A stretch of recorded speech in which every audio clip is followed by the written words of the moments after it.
Astro आप और हम सबके सभी दर्शकों को नमस्कार। आज हम जिस विषय पे बात करने जा रहे हैं ये एक बहुत ही सेंसिटिव विषय है और अभी ब्रह्मांड में जो युतियाँ घट रही हैं उनके संबंध में अभी मैं आप लोगों को अलर्ट करना चाहता हूँ कि आप लोग अपना ध्यान केंद्रित करें, अपनी प्रेडिक्शंस के पर्चों को दोबारा पढ़ें और उसके अनुसार क्या चेंज करना चाहिए इस पे अपना ध्यान केंद्रित करें। वर्तमान समय में मंगल और शुक्र की मीन लग्न वालों की कुंडलियों में या मीन राशि वालों की कुंडलियों में मंगल शुक्र की युति 10वें भाव में चल रही है, पूर्वाषाढ़ा नक्षत्र में। ये है ना एक धोखाधड़ी का योग बनाती है।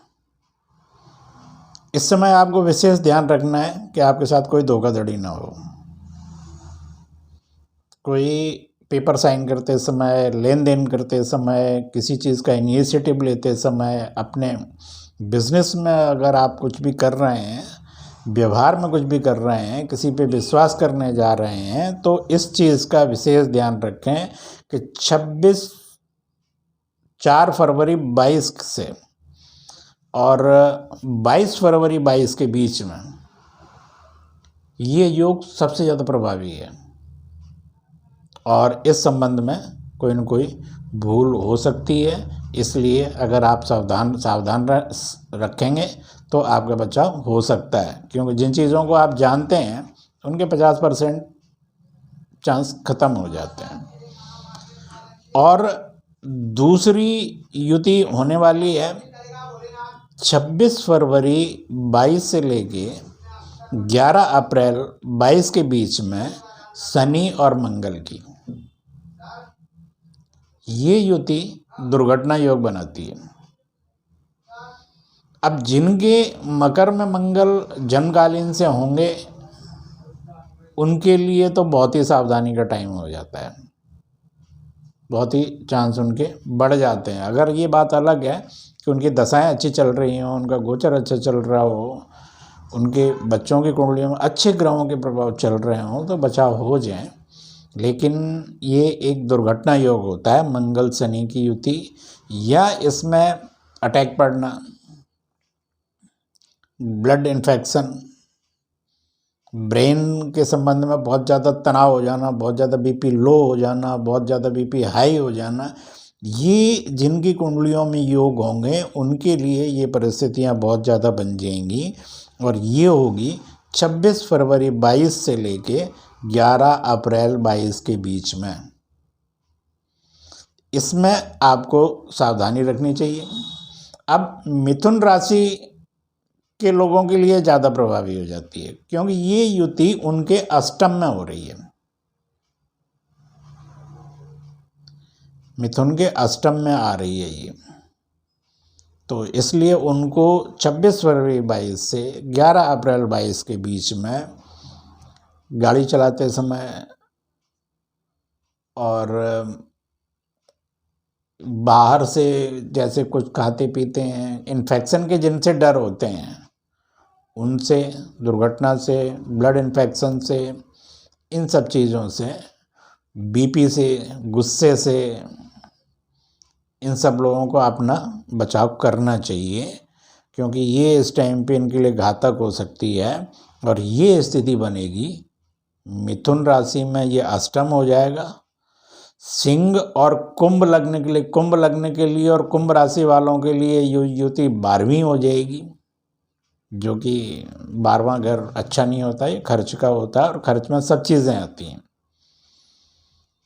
और सिंह लग्न के लिए भी ये युति अच्छी नहीं होती, उनके भी 6वें पे आएगी जाके, मिथुन के अष्टम पे आएगी, कुंभ के 12वें पे आएगी, मीन लग्न वालों के ये 11वें में आएगी। 11वां घर भी बीमारी देता है, रोग देता है। और सबसे बड़ी बात, शनि मंगल की युति बीपी, ऑपरेशंस, दुर्घटना, तनाव, लो हाई बीपी, इनसे होने वाली बीमारियां, इनकी इन दिनों संभावना काफ़ी ज़्यादा रहेगी, इसलिए मैं इन राशि वालों को, इन लग्न वालों को ये सलाह दे रहा हूँ कि वो अपनी मेडिसिन्स अपने साथ रखें। इस टाइप की जो भी वाक़या आते हैं या जो भी घटनाएं घटती हैं उनमें अपने ऊपर नियंत्रण रखें और अपने डॉक्टर के कंसल्ट में रहें। गाड़ी वगैरह चलाएं तो जब भी उन्हें इस टाइप की एक्साइटमेंट और उत्तेजना हो सकती है तो अपने ऊपर नियंत्रण रखें। और कर्क राशि वालों के लिए भी ये युति सप्तम में बनेगी, तो उनको अपने दाम्पत्य जीवन में, अपने व्यवसाय के जो साथी हैं उन लोगों के साथ तालमेल बिठाने में और एडजस्टमेंट करने में उनको इस युति का ध्यान रखना चाहिए। और वो अगर इन चीज़ों को, जिनकी भी कुंडलियों में ये सब घटनाएं हो रही हैं, वो लोग अगर इसको अवॉइड करना चाहेंगे तो बचाव होंगे। लेकिन जिनकी कुंडलियों में मकर के मंगल, कर्क के मंगल हैं, उनको इसमें बहुत सावधानी रखनी है।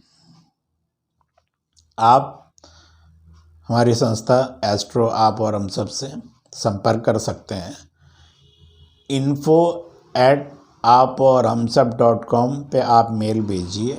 मेल में आप अपने डेट, टाइम और प्लेस के बारे में डालिए और अपना एक प्रश्न भेजिए। आपको उसी मेल से रिप्लाई दे दिया जाएगा।